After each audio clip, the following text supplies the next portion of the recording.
Dear Senator, today I received a 149-page booklet from the government regarding Medicare for 2012. At the same time I received another 577-page booklet from Group Health also regarding the 2012 Medicare program. That is over 725 pages. Does this sound familiar? Is this kind of like the healthcare package that you helped pass in Congress?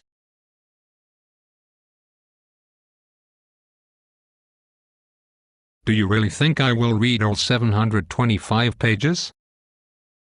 Or do you believe that I will do like you did? Surely you would not have passed the bill if you had read it. I did the same as you. I just skimmed the booklets. One of the first items that caught my eye was on page 57. This must have been written by one of your IRS agents. Let's see. Start with step 1 and then step 2, on the left, or is it step 2 on the right? What, no step 3 on the right? Where do I go now? Okay, back to the instruction sheet I guess. And page 50, telehealth. Only available sometimes, some places, some providers, some conditions, rural areas, mental health center. Now we are talking. That is where we will all be after skimming this booklet. The mental health center. That way I only have to pay 20% of some unknown Medicare-approved amount that may or may not be part of the Part B deductible, if it applies, possibly, maybe. By the way, what is telehealth? Can't I get a shot to prevent it? Page 62, this is a good one. It says that, quote, assignment means that your doctor, provider, or supplier agrees, or is required by law, to accept the Medicare-approved amount, unquote. Since the doctor, provider or supplier doesn't seem to get a choice in the matter, does he have to click his heels and do an Etsy salute as well? Oh, I see. It goes on to say that many doctors accept assignment. I would think so, seems better than the dungeon, shackles and torture, I guess. The dirty little secret here is that if the doctors bill above the Medicare-approved amount, and then accept the Medicare-approved amount later, the overbilling will be used the next year to create normal service charges and up goes the Medicare-approved amount for the next year. Guaranteed way to provide increases year after year. Of course, I know you let the Barnarchy worry about inflation, not your area of concern or expertise for sure. On page 42, I note that my state of Washington is not yet requiring a specific supplier for those free walkers and adult kiddie ride cars that you see advertised on TV all the time. Boy, they look like fun, especially at the mall. Just a thought, dear Senator, but this might be an avenue for an additional perk for you. You might make arrangements, should we say, with a required provider for our state. You would come out the winner, know what I mean, Senator? Wink wink.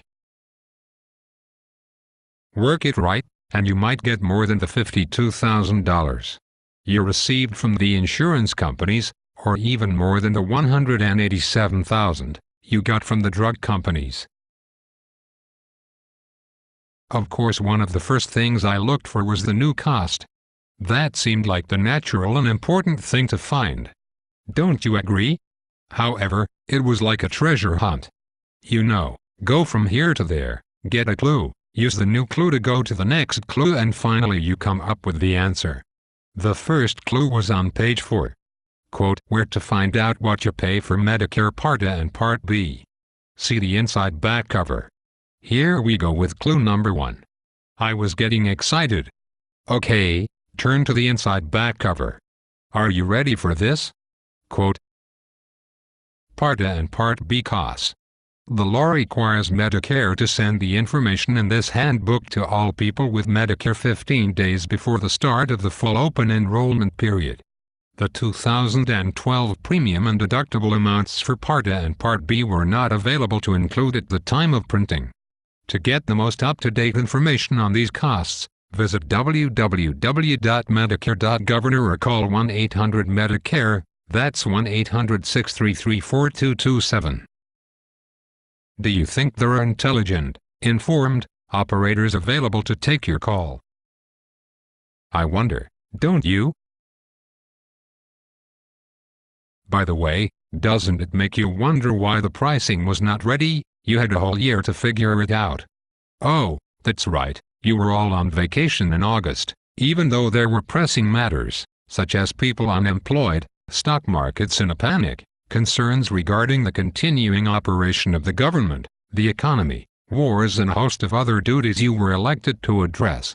Shame on all of you for not doing your jobs. And shame on us for electing you.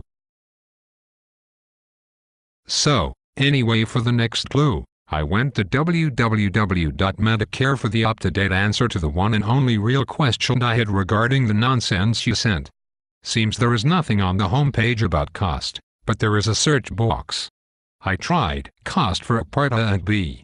Got back, did you mean cost for a part C and B?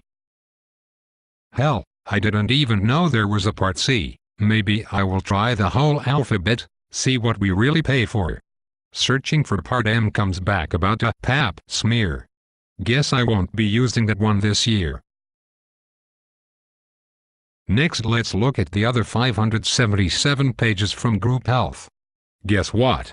In big bold print it says that, quote, in 2011 you paid $118 each month and in 2012 you will pay $118 each month.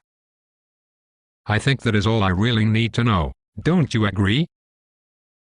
I am certain that the other 576 pages were required by some law or regulation that you, dear Senator, are responsible for. I doubt that any real business would waste this much time and money on this effort. It had to come from you. This is what is called regulation. I am sure you call it important, but it is not. Can you imagine the cost to prepare this unacceptable nonsense? Who really paid the costs? Do you have any understanding at all of how costs are paid by the final consumer, the taxpayer, the insured and so forth? That means that I paid for this crap. It also means that the cost incurred by Medicare to prepare the stupid, inadequate, and incomplete 149-page booklet was also paid by me, a taxpayer. Dear Senator and most dear YouTube viewer, please pay attention. I am asking every retired person to mail the complete 3½ pound, 725-page, incomplete, unnecessary, useless stack of wasted effort directly to your senator. Mine goes to Patty Cake Murray, one of the most incompetent senators in the Gang of 100. You should know that she is a member of the Super Committee, Lord help us. Please remember, everyone, that these people, our senators, our Congress, our president, and our regulators want to run all the medical care for everyone in the nation. They must be kidding. I hope they are kidding. Tell me they are. Please tell me. Thanks for your time, and oh yeah, dear Senator, please, do just a few little things. First, get out of our lives. Next, quit screwing with us. And last, give us back our country. Viewer, please send a link to every retired person you know.